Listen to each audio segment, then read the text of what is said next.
ইনকিলাব মঞ্চের হাদি ভাইয়ের বিচারের দাবিতে কাল রাত থেকেই এবং কি সবসময়ই আন্দোলন করে যাচ্ছিল। সেই আন্দোলনের ধারাবাহিকতায় আজ যমুনামুখী এই আন্দোলনটি গড়াতে গিয়েছিল। তো সেইখানেই যমুনাতে পুলিশ বাহিনী লাঠিচার্জ করে এবং কি সেখানে আহত হয় জাবেদ ভাই, তারপরে তাম্মাদ, তারপরে মহিউদ্দিন রনি ভাই, যিনি ঢাকা 18 আসন থেকে স্বতন্ত্র প্রার্থী হিসেবে নির্বাচন করতে ছিল। তো ওনার উপর যে লাঠিচার্জ করা হয়েছে, বর্তমানে তিনি অসুস্থ, সেই ভিডিওটা দেখলাম যে কুকুরের মতো আক্রমণ করা হচ্ছে।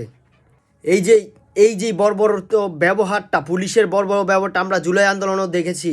এই পুলিশের শুধু পোশাকটাই পরিবর্তন হয়েছে, তাদের সেই পশুত্ব এখনও পর্যন্ত পরিবর্তন হয় না। কত বড় সাহস, তারা জাবেদ ভাইয়ের উপর আক্রমণ করেছে।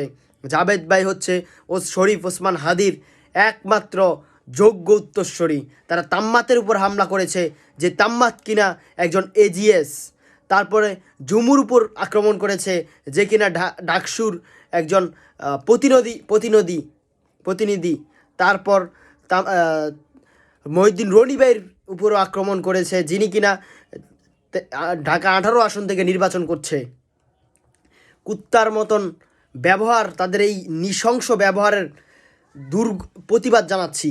তার ফলশ্রুতিতে আরেকটা ভিডিও দেখে খুবই ভালো লেগেছে, যে সকল জনতা যমুনামুখী হয়েছে এবং কি পুলিশকে যেখানেই দেখছে তারা ইট পাটকেল মেরে দৌড়িয়ে ভাগিয়ে দিচ্ছে। সবাই কিন্তু ভাগছে।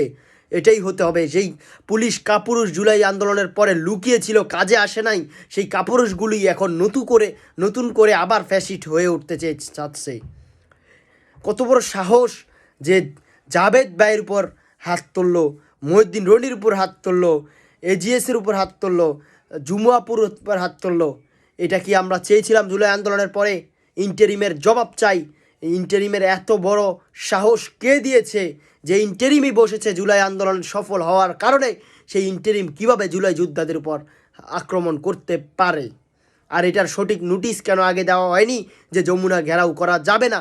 তাহলেই তো আমরা স্বাভাবিকভাবেই তো আন্দোলন করছিলাম, কারুর হাতে তো কোনো অস্ত্র ছিল না, শান্তভাবেই আন্দোলন চলছিল।